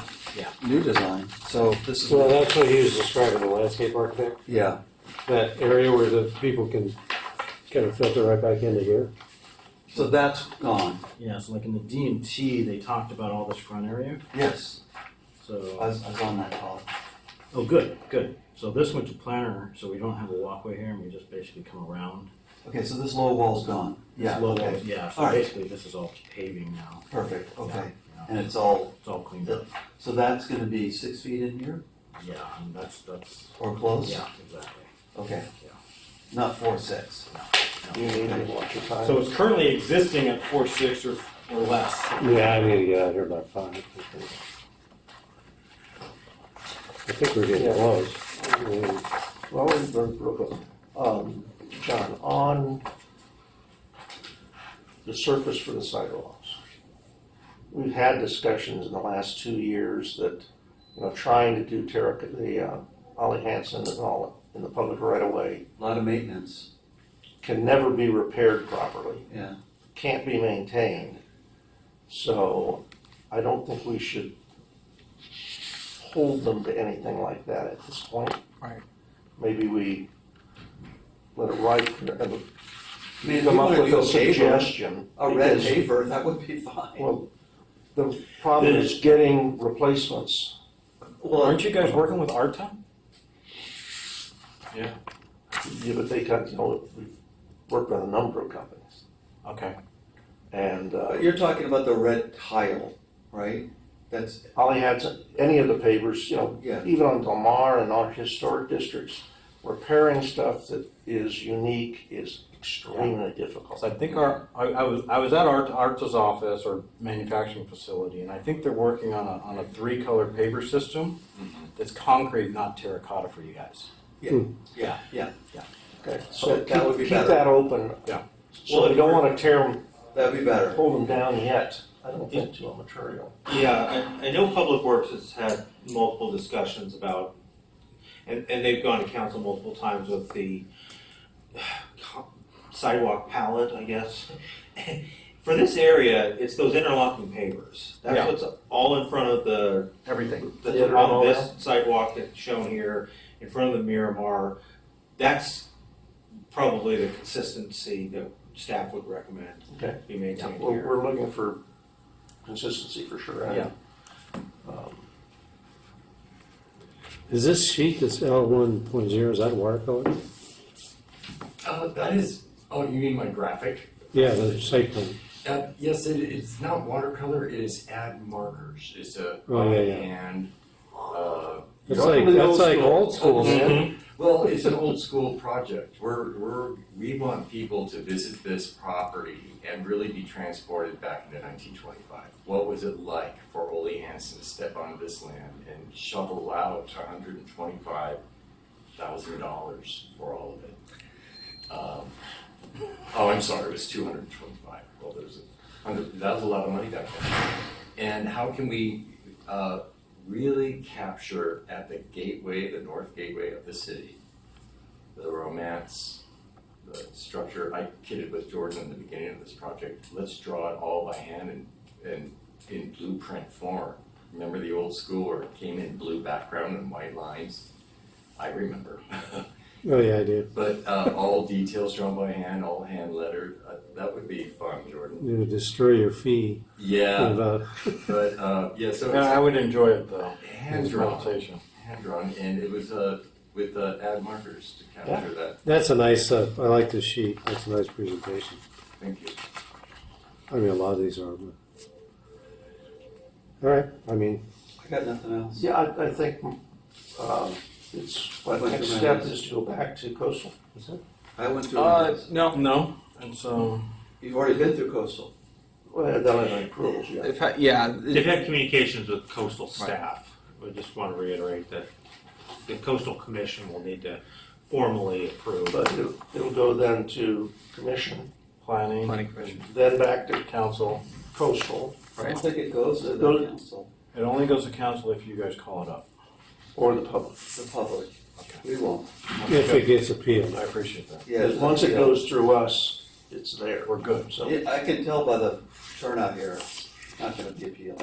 I I appreciate don't it. see, I don't see that. So we go through planning and then we go straight to coastal within the first meeting after. Because I think it's good to go to coastal with with our permit in your hand, Exactly. which you'll get at the planning At the commission. planning and then any revisions, if there are anything substantial, You could just do it with staff it review. comes back. Right, so following a planning commission approval with no appeal, that would be essentially the in-concept approval that then goes to the coastal commission for their de novo review. Mm-hmm. So are you guys okay with this going to planning commission? Yeah, I think so. I And you've got mean, 3 members of the commission here. especially We if have- you incorporate some of the stuff that we Yeah. talked about, which sounds like you're interested in. Yeah, I have no problem. And there's so much information here that it will overwhelm a few. Yeah. Bart's gonna have to explain it to everybody. But I think it's Yeah, it's a a nice big job. asset to the city. And I'm sorry, the gal who presented it, the owner's daughter or however it works, Rachel? she did a good job presenting it to us last time. Good. So tell her I will we definitely. appreciate them continuing on and not just sitting on it. This would Or, be a I big thought she was asset. gonna give up, so I'm glad she didn't. Yeah, that's Yeah. what I'm trying to say. Yeah. Yeah, I think it's worth collaborating with John a little bit before the planning commission on how to walk through this, and I'm happy, or any one of us are happy He to is be. actually the chair of the planning commission. Oh, cool. So Cameron to is. meet in advance, just to make sure that the presentation doesn't end up going into a design review. Yep. And it's more, we hit zoning, we hit parking, we hit uses, and we spend most of our time on the CUP. Okay. That's what I And think we just should. tell your story. Yeah, Yeah. tell the story on the design, we'll back it, but then I think during the planning commission should be all about the CUP. Mm-hmm. And happy to Not meet with you totally guys in done. advance on that, on those conditions. Cool. and we can, that's where planning should focus its time, because the design is here. Good. One thing we didn't talk about, are there any exceptions for you for requesting? I didn't see any. Makes approvals much easier. Yeah. Oh, good. Are you gonna No have special EV parking charging assessments. Also? EV charging and bikes. Yeah, I 5% don't per think you have car. any choice on that. That's, Yeah, but we'll work with Orange County Green. Fire on, because EV charging in garage is definitely a new animal. Well, fire has, they want to just make sure you're compliance, and they can't tell by Well, your there's concept co- drawing, yeah. so. But San Francisco Fire is the only fire department in the state right now looking at EV chargings in parking garages. So they're probably more, You just can't have a comment that's in the staff report at planning, that's in the staff report now that says, fire, OCFA has concerns because they can't. no, we're not gonna, no. I want to make sure you're all compliant, fire code compliant before. 110%, yeah. Okay. Yeah, we are in compliance with fire. Cool. Well, nice work, you guys. Thank you. Thank you. I'm I gonna appreciate it. return this back to you, didn't make any markings on that. Want to run us through the closing statements so you can talk to your Norco meeting? What do we got left? New business? Well, I'm gonna have to put on my flak jacket before I. You'll be fine. No, I'm not worried. See, I don't have my agenda. Okay, you guys are good. Thanks for. Thank you. Thanks, John. Thank you. Come along, ways. Yeah, thank you Thanks, for Denise. all Right direction. your efforts. And can we keep the, okay, I don't have anything else on the agenda. Anybody wanna? Go ahead and make your motion, and I'll second it. Okay, I make a motion that we adjourn to the next regular meeting of the DRSC, April 23rd. Second. Second, all in favor? Aye. Adjourn. Yeah, hey, good. You definitely should talk with Jordan. Jordan, Hi, Jordan Straw Stefanovich. Pleasure to meet you as well. nice to meet you. Thank you for the. I work for the Aldridge. founder. That was the idea. Just for clarification. And hanging out. We're Chimneys, the chimneys and their height. Yes, I'm happy to. Preferred if they could do some kind of